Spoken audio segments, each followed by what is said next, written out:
교회 표가 있는데 제가 지난 4개월 넘도록 합독하는 그런 기회가 있었습니다. 오늘도 저희가 화면을 보시고 주보를 보시고 교회가 가고자 하는 방향에 대해서 우리 다 같이 합독하시겠습니다. 시작. 이웃과 세상과 하나님을 위해 부어지는 전제물, 이웃과 세상과 하나님을 위해 부어지는 전제물처럼 삽시다라는 그런 주제를 가지고 말씀을 증거합니다. 하나님의 영광과 이웃과 가정의 축복을 위해, 교회의 축복을 위해 자신을 전제물처럼 부어가며 우리 살아가시는 모든 성도님들 예수님의 이름으로 축복합니다.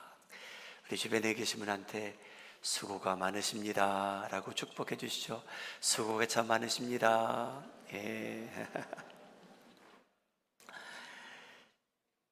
사랑하는 여러분, 지난주 말씀을 요약하자면 저의 헌신과 수고가 하나님과 성도들을 섬기는데 전부가 아니다라는 말씀을 저희가 함께 들었습니다. 예수님께서 제자들과 함께 마르다와 마리아라는 자매 집에 초대를 받으십니다. 여러분, 그 누가 봐도 마르다라는 자매님은 자신을 전제물처럼 부어가며 예수님을 섬기는 사람입니다. 마리아도 하나님의 말씀을 사모하여 그가 게으른 것이 아니었고 거기에 대한 우선순위를 두고 있었는데, 여러분, 이 두 자매 사이에 둘 다 예수님을 사랑하는 사람들인데, 둘 다 예수님을 섬기는 사람들인데, 여러분이 관계가, 그 가정의 화평이 잠시 깨지고 맙니다. 두 사람이 다 예수님을 사랑하는데 둘 다 열정으로 예수님을 섬기며 사는 사람들인데 관계가 잠시 나빠집니다. 지난주에 보았던 말씀인데요, 누가복음 10장 40절 말씀입니다. 마르다는 준비하는 일이 많아 마음이 분주한지라 예수께 나아가 이르되, 주여, 내 동생이 나 혼자 일하게 두는 것을 생각하지 아니하시나이까? 그를 명하사 나를 도와주라 하소서. 사랑하는 여러분, 저희는요 하나님의 자녀로 살아간다면 하나님께서 분명히 여러분들에게 달란트 주셨고요, 은사 주셨고요, 선물도 주셨습니다. 여러분, 저희가 이것을 하나님의 영광을 위해서, 이웃과 가족의 축복을 위해서 살아가는데, 여러분들의 열정이 다가 아닙니다. 저희가 이 은사를 사용하는 데는 상황과 환경에 따라, 때를 따라 하나님께서 적합하게, 적당하게 꾸준히 사용하며 살라고 저에게 알려주고 계십니다. 여러분, 하나님께서 여러분들에게 주신 그 은사 달란트 꼭 사용하며 사시기를 예수님의 이름으로 축복합니다. 오늘 본문 말씀의 내용도 지난주 내용과 비슷한 내용입니다. 이 진리의 말씀이 하나님의 교회를 세워가는데 쓰임받고 저희에게 교훈이 되고 은혜가 되기를 예수님의 이름으로 축복합니다. 2000년 전에 존재했던 교회입니다. 이 고린도 지역에 위치한 이 교회는요, 여러분, 참으로 희한한 교회였습니다. 이 교회를 대상으로 바울이 편지를 쓰게 되는데, 여러분, 이 고린도라는 교회 이미지는 손상된 상태였습니다. 여러분, 이 교회 이미지는 많이 깨진 상태였습니다. 왜냐하면 이 교회는요, 성도들 사이에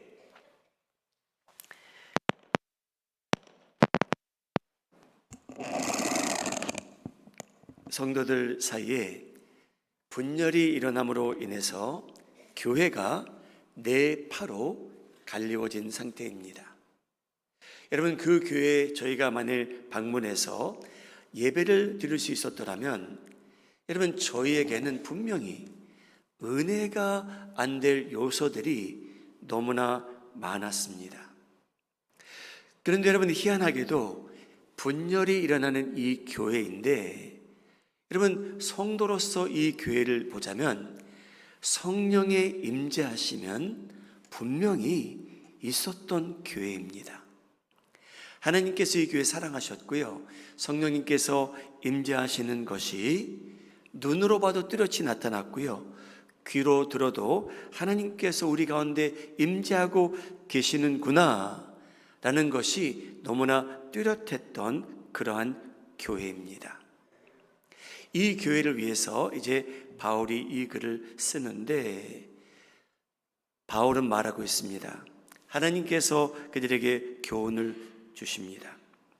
여러분, 저희가 받은 은사가 있는데, 달란트가 있는데 그것을 가지고 섬기는 교회를 여러분, 저희가 더욱 사랑하기 위해서는 무슨 일과 말과 행동을 해도 덕을 세우라라고 바울이 말하고 있습니다.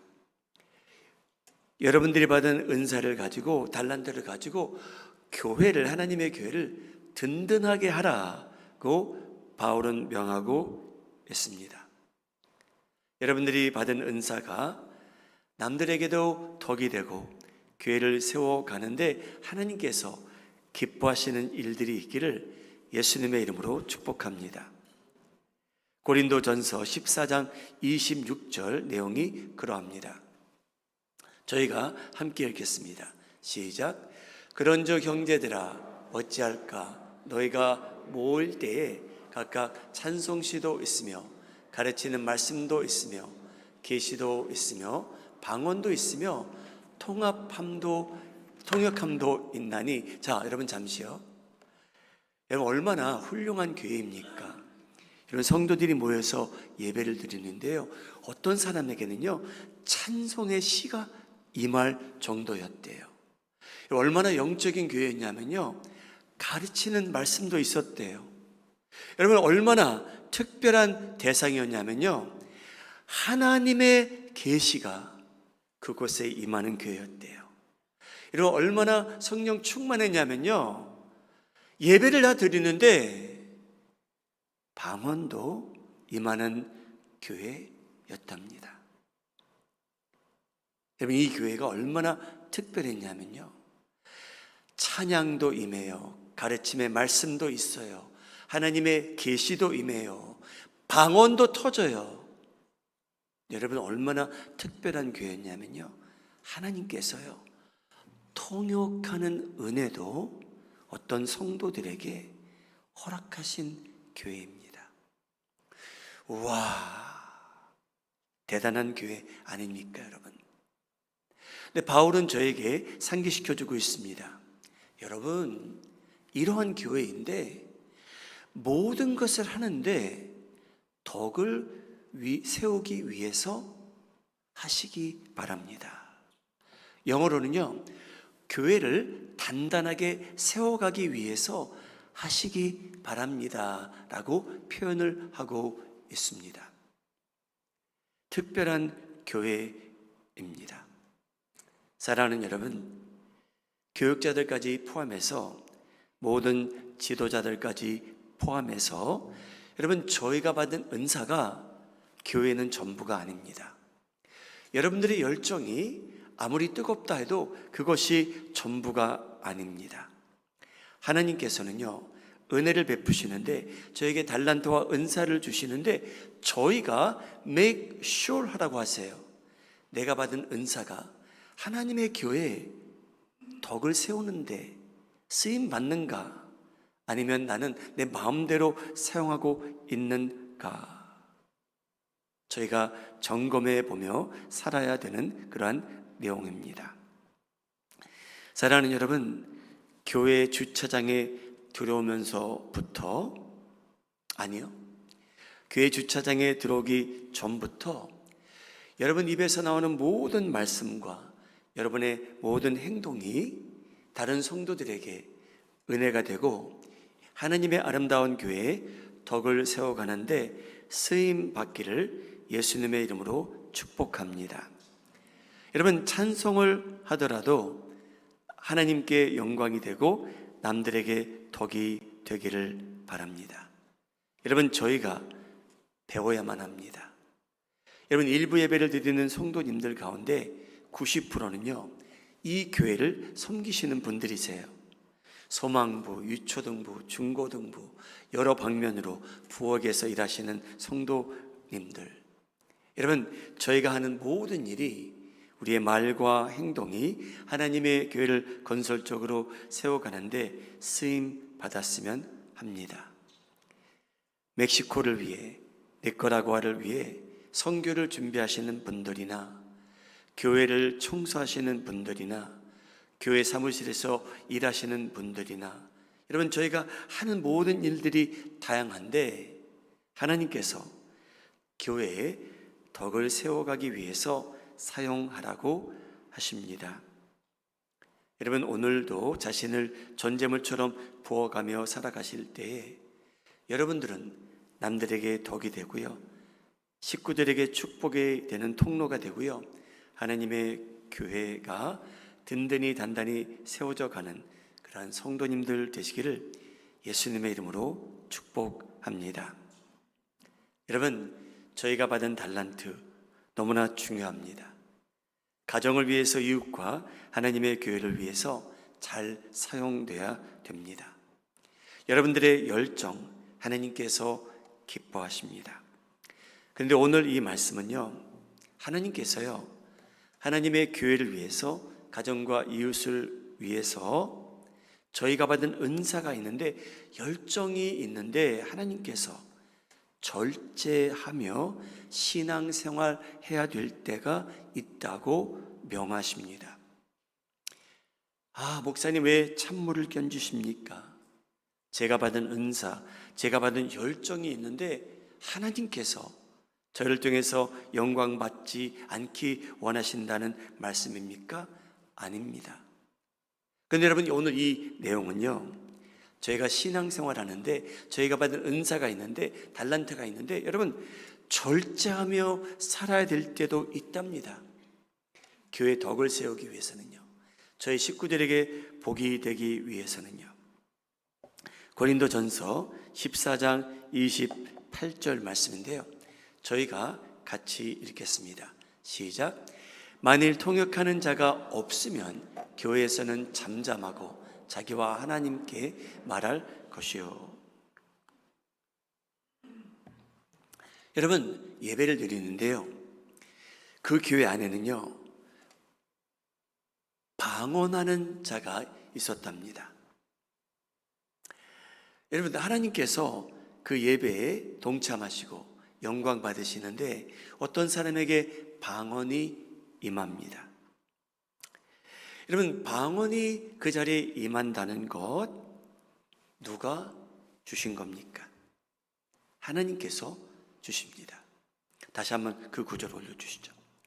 하나님께서 주신 은혜임에도 불구하고 저에게 그 방언이 임했는데, 저는 무엇인가를 발언하기 원하는데, 예배를 드리는 저희들에게 제가 말씀을 뭔가를 전하기 원하는데, 하나님께서 뭐라고 말씀하시냐면요, 통역하는 사람이 그 자리에 없으면 저에게 잠잠하라고 하십니다. 아니, 하나님께서 저에게 주신 거 아닙니까? 하나님, 이 교회를 세워가기 위해서 저에게 방언 주신 거 아닙니까? 맞습니다, 여러분. 그런데 하나님께서요, 만일 예배를 드리는데 그 자리에 네가 하는 말을 통역할 수 없다면 너는 잠잠하라. 여러분, 생각보다 쉬운 일이 아니에요. 왜냐? 자신은 분명히 확신하고 있거든요. 하나님께서 나에게 주신 것이라. 이 은사와 달란트도 하나님께서 나에게 주셨고 이 뜨거운 마음도 하나님께서 주셨기에 내가 열정이 있다. 맞습니다. 그러나 이런 경우는요, 하나님께서 저희에게 잠잠하라고 하십니다. 여러분, 저의 은사가 전부가 아니에요. 여러분들의 귀한 달란트, 드문 달란트, 하나님께 감사하며 사시기 바랍니다. 그런데 여러분, 어떤 은사의 사용도는 저희가 상황에 따라서 절제하며 살아야 되는 경우도 생긴다고 하나님께서 저에게 알려주고 계십니다. 여러분, 제가 아무리 좋아하고 잘하는 열정과 은사가 따르는 그러한 일도 만일 때와 순서와 조건이 맞지 않는다면 하나님께서 잠잠하라고 하십니다. 여러분, 저희가 항상 말할 필요도 없고요, 저희가 항상 24시간 저희가 받은 은사 사용할 필요도 없습니다. 하나님께서 때와 장소를 알려주실 거고요, 저의 열정이 식지 않도록 하나님께서 저를 지속적으로 사용해 주실 때가 있을 겁니다. 여러분, 하나님께서 여러분들에게 그 달란트 주셨어요. 그 뜨거운 마음도 주셨어요. 그런데 때로는 그 예배에, 그 교회에 도움이 안 된다면 잠잠하라고 하시는데, 그러면 여러분 어떻게 저희가 살아갈까요? 여러분이 흥미스러운 내용인데요, 14장 28절 다시 한번 읽겠습니다. 만일 통역하는 자가 없으면 우리가 받은 은사, 감동, 은혜, 방언할 수 있는 은사 없으면, 통역할 자가 없으면 조용히 있어라. 그러면 뭐 하면 됩니까, 여러분? 하나님께 말할 것이요. 여러분, 그런 때가 있으면요, 하나님께 불평하라는 거예요. 하나님과 대화하라는 거예요. 하나님께서 저에게 이 열정, 이 뜨거운 마음 주셨는데, 이런 은사를 주셨는데 왜 저에게 이 시간에, 이때에 잠잠하라고 하십니까? 여러분, 하나님께 불평하며 사시기를 예수님의 이름으로 소원합니다. 여러분, 하나님께 불평하는데 익숙해지면 여러분 솔직하게 신앙생활하는데 도움이 됩니다. 할렐루야. 아멘 하시는 분이 아무도 없어요. 하나님께 불평하는데 익숙해지시기를 예수님의 이름으로 소원합니다. 여러분, 저희가 아버지께 고하는 내용 다 아름다운 내용 아니에요. 다 예쁜 내용은 아니에요. 여러분, 저희 아버지는요, 저희가 아버지에게 불평해도 괜찮은 분이세요. 하나님 저에게 이 은사를 주셨고 이 뜨거운 마음을 주셨는데 왜 이때에 잠잠하라고 하십니까? 하나님께서 그 말씀을 듣는다고 해서 하나님께서 서운해 하실 분이 아닙니다. 여러분, 저희가 하나님과 더 가까워질 수 있는 기회입니다. 하나님을 순종할 수 있는 기회입니다. 왜요? 하나님의 교회 덕을 세우기 위해서예요. 여러분들이 받은 은사를 하나님께서 뭉개는 시간이 아니라는 거예요. 여러분, 그럴 때, 서운할 때 하나님께 아뢰세요. 하나님과 대화하세요. 하나님께 불평하세요. 하나님, 그럼 언제 제가 이러한 은사를, 감동받은 것을 남들에게 알리고 제가 이 은사를 사용하겠습니까? 왜 저한테 그런 감동을 주시고 잠잠하라고 하십니까? 사랑하는 여러분, 하나님께서는요, 저희 개인도 중요하지만요, 하나님의 공동체, 하나님의 거룩한 교회를 위해서 저희에게 절제할 줄도 알고요, 저희에게 질서를 지킬 줄도 알아야 된다고 명하고 계십니다. 고린도 교회, 고린도전서 14장 27절입니다. 만일 누가 방언으로 말하거든 두 사람이나 많아야 세 사람이 방언을 하되 차례를 따라 하라. 한 사람이 통역할 것이요. 여러분, 바울은 너무나 그 인스트럭션이 뚜렷했어요.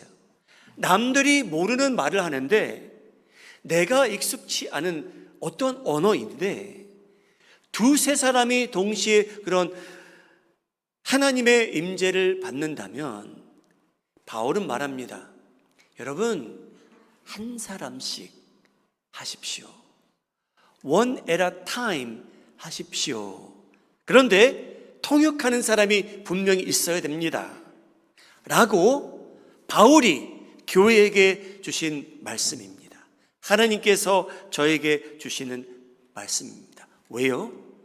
교회를 위해서예요. 여러분들의 은사가, 하나님의 임재하심이 중요하지 않다는 게 아니고요. 하나님께서는요, 교회를 감안하셔서 생각하셔서 교회를 든든히 세워가기 위해서 이러한 은사를 주시고요, 감동도 주시고요, 열정도 주시는데 질서를 지켜가며 신앙생활하라고 하나님께서 명하고 계시는 장면입니다. 여러분, 저희가 하나님께 드리는 예배, 모든 분들에게 하나님의 감동이 있기를 주님의 이름으로 축복합니다.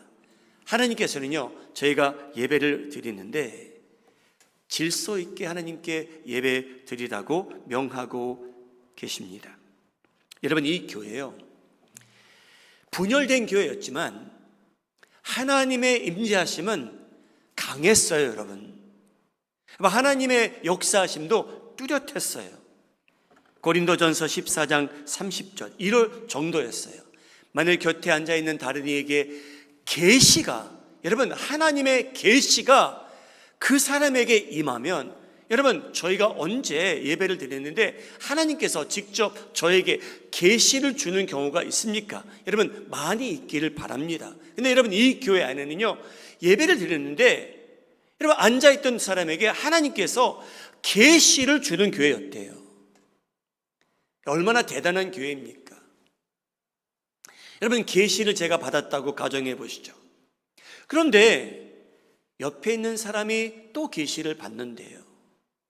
그러면 바울은 뭐라고 말하냐면요, 여러분, 당신이 받은 계시가 중요합니다. 그러나 옆에 있는 사람이 또 계시를 받으면 또 뭐라고 말하냐면요, 그러면 먼저 말을 시작한 형제님은, 자매님은 잠잠하세요. 또 잠잠하라고 합니다. 만일 곁에 앉아있는 다른 이에게 계시가 있으면 먼저 하던 자는 잠잠할지니라. 31절. 너희는 다 모든 사람으로 배우게 하고. 여러분, 자존심 상하는 내용이에요. 뭐냐? 제가 계시를 받았거든요. 그런데 제가 말씀을 증거하는데 옆에 사람이, 뒤에 사람이 계시를 받는다면 하나님께서는 저보고 잠잠하래요. 왜요? 저 사람이 말하는 것을 통해 저보고 배우라고 하시는 분이세요. 사랑하는 여러분, 저희 은사가 전부 아니에요. 여러분들이 받는 감동 전부가 아니에요. 중요해요. 그런데 하나님께서는요, 우리가 절제할 줄도 알고 남을 배려할 줄도 알고, 내가 말하다가 하나님께서 저 사람에게 은혜와 계시를 주신다면 저보고 잠잠하래요. 배우는 자세를 취하라고 하나님께서 저에게 명하고 계십니다. 너희는 다 모든 사람으로 배우게 하시는 분이 하나님이세요.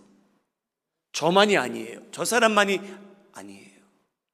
하나님의 관심사는요, 내가 어떻게 은사를 발휘하며 살까, 그것도 중요하겠죠. 그러나 하나님의 관심사는요, 하나님의 교회가, 공동체가 든든히 단단히 세워져 가는 겁니다. 개인보다 중요한 게 어떤 때는 하나님이 보시기에 이 교회라는 하나님의 아름다운 공동체입니다. 그래서 하나님께서 저에게 명하고 계세요. 절제할 줄도 알라. 네가 받은 것도 있지만 저 사람이 있다면 배려할 줄도 알고 너는 저를 듣고 보고 배우라 라고 하시는 저희의 하나님이십니다. 얼마나 좋으신 분인지 모르겠어요. 하나님께서 저희가 배울 수 있도록 남들도 이렇게 사용하십니다. 권면을 받게 하기 위하여 하나씩 예언할 수 있느니라. 저 사람이 뭘 안다고? 여러분, 그건 교만한 마음이죠. 하나님께서 저 사람에게도 임할 수 있거든요. 그래서 저희 보고 배우라고 말씀하고 계십니다. 우리 마음이 하는 장로교회 모든 성도님들, 하나님의 아름다운 교회에 저희가 한 지체로 살아간다는 것에 대해서 여러분, 이것이 저희의 특권이라는 것을 기억하시고 하나님께 감사하며 살아가시기를 주님의 이름으로 축복합니다. 여러분, 저에게 주어진 복입니다. 우리가 한 지체로 살아갈 수 있다는 것. 사도 바울이 하나님의 말씀을 저에게 줍니다. 고린도전서 14장 33절, 하나님은 무질서의 하나님이 아니시오 오직 화평의 하나님이시니라. 사랑하는 여러분, 여러분 가정 위에 하나님께서 주신 은사를 사용하시며 전제물처럼 부어지며 살아가시는 그 자리에 질서가 있고 화목이 있고 하나님의 임재하심이 여러분 가정 위에 임하기를 주님의 이름으로 축복합니다. 여러분, 하나님의 아름다운 교회입니다. 여러분들에게 주어진 은사를 하나님의 영광을 위해서 전제물처럼 부어가며 살아가실 때 여러분 마음속에 하나님의 교회 안에 질서가 잡히고 하나님의 화평이, 은혜가 이 자리에 가득 차기를 주님의 이름으로 축복합니다. 말씀을 마무리합니다. 사도 바울이 자기 영적 아들 디모데 목사님에게 쓴 글이 있는데 저희가 같이 읽고 말씀을 마무리하겠습니다. 디모데 전서 3장 15절입니다. 함께 읽겠습니다. 시작. 만일 내가 지체하면 너로 하여금 하나님의 집에서 어떻게 행하여 할지를 알게 하려 함이니 이 집은 살아계신 하나님의 교회요 진리의 기둥과 터니라. 디모데 목사님에게 바울 목사님이 쓴 글이에요. 하나님의 집에서 우리가 어떻게 행해야 하나님의 아름다운 교회가 진리의 기둥이 터전이 든든히 세워져 갈까 아셨으면 하셨습니다. 여러분 받으신 은사와 달란트, 세상을 위해, 가정을 위해, 하나님의 영광을 위해서 날마다 사용하시되 절제하실 줄도 알고요, 상황에 따라서 절제하실 줄도 알고 남을 배려하실 줄도 알고 그렇게 살아가심으로 인해 질서 잡힌 화평을 누리며 살아가시는 여러분들 되시기를, 이 아름다운 교회가 되기를 주님의 이름으로 축복합니다. 잠시 기도하는 시간 갖겠습니다. 여러분 마음속에, 여러분 가정 위에 화목이 회복되기를 바랍니다. 여러분이 섬기는 교회 안에 하나님께서 주시는 화평이 가득 차기를 바랍니다. 여러분, 저희 한 사람도 빼놓지 않고 열심히 살아가고 있습니다. 열심을 다해 살아가지 않는 사람 한 사람도 없습니다. 그런데 화평도 깨지고 은혜도 안 되는 경우를 저희는 만납니다. 혹시나 저희가 질서를 어기고 있지는 않나, 내가 내 남편을 무시하고 있지는 않나, 내가 내 부모님을 없이 여기고 있지는 않나, 나는 교회보다는 내 은사가 더 중요하다고 착각하고 있지는 않나, 그런 경우가 있다면 하나님 저에게 가르쳐 주셔서 제가 우리 가정의 화목을 위해서, 화평을 위해서 질서 있게 제 주변에 있는 사람들을 인정하며 교회 안에서는 질서 있게 남들을 배려하며 사는데 조금이나마 익숙하게 하셔서 제 마음속에, 제가 사랑하는 식구들 마음 안에, 제가 사랑하는 이 교회 안에 하나님의 화평 임하게 하여 주시옵소서. 기도하는 시간 가지시기 바랍니다.